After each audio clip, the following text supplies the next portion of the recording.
Mangga. Sa akin pa naubos na. Ganun, no? Ayan. Ganyan din po ba kayo nung bata kayo? Siyempre naman. Ayan. Dati guys, alam nyo ba? Pag giniwa ni, ni mami sa atin ng mangga, ganyan. Tapos sa akin yung giwa lang na gano'n. Nagsiselos ako eh. Welcome to my YouTube channel, Gaylord, your garden buddy.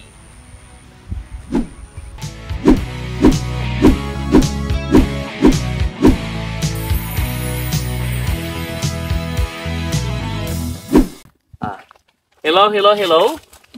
Samahan niyo po kami dito po sa ating farm, Tambayan, Itisiro, Timanga. Kasama ko po si Papa Tony. Oh, kaway pa. At saka po yung aking anak na sila, si Mrs., si Alexa, at saka si Aliana, tagahawak po ng camera. Okay, i-vlog po natin itong yung flex ko sa inyo, yung isang puno ng mangga dito po sa ating bahay kubo. By the way, pakita ko lang po sa inyo ha. Meron na pong dito, ang tag dito, 3 kaing na napitas. Ayan, doon po sa isang puno. So ito po yung mga bunga ng mangga dito, mas malalaki din po dito, no? Kasi madalas ito yung malaking bunga eh. Ayan o. Yung puno po kasi matanda na po ito. Ayun po yung kubo. Pakita mo yung kubo na ko. Ayan. Then may tambayan din po doon sa ilalim ng puno ng kasoy.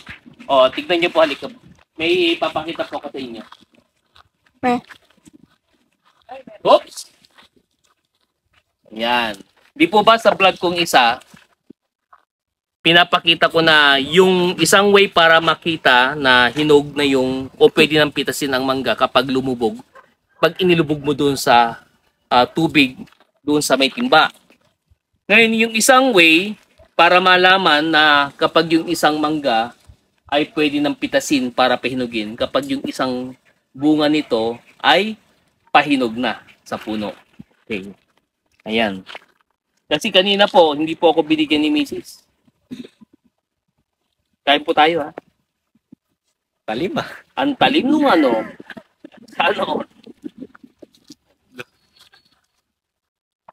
Ito po ay kinalabaw. No? Nananakam si Aliana. Ayan, kahit green pa yan. Basta medyo hinog na matamis na yun. Ayan. Kaya lang, Lance, pahaw ka ito ako. Tingnan niyo po, juicy oh. Raka na itong isa. Nung bata po ako, ganyan yung ginagawa ko. Pag kumakain po ako ng mangga, ayan po, natatakam na si Aliana. Oh, yeah. Lance, pagkikuha na to. May isa pa naman dito eh. Meron pa pong dito, isa pang bunga. Then after, igagayto po natin. Oh, ayan oh. Dati siya selos ako nila eh. Okay. Ba't si ate ganyan yung hiwa nung... Meron po siyang kunting asim pa, pero matamis na. No? Kain po tayo ha.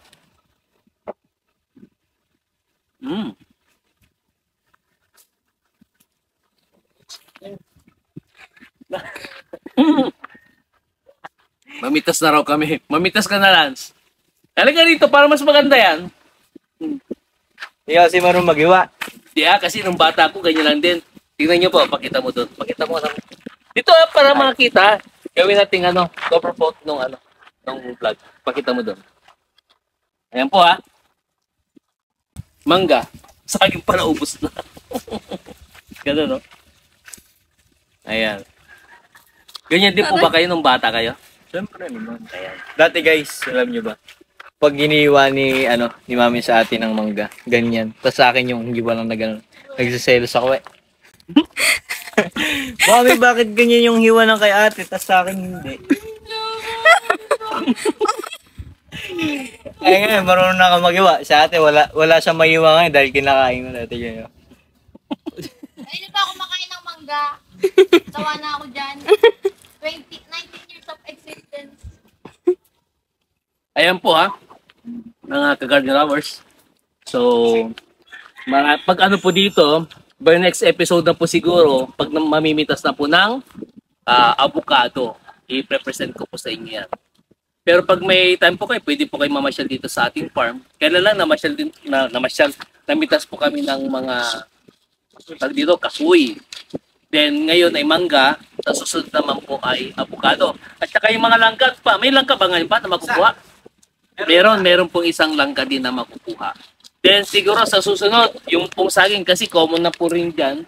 Meron po ako dito na I think 3 puno ng duhat na malalaki yung bunga. Okay? Sa mga hindi pa po nakapag-subscribe, mag-subscribe na po kayo. Maliban sa landscaping tutorial, ito po farming, then yung pamamasyal. Again po, Gaylord, your garden buddy. Bye-bye.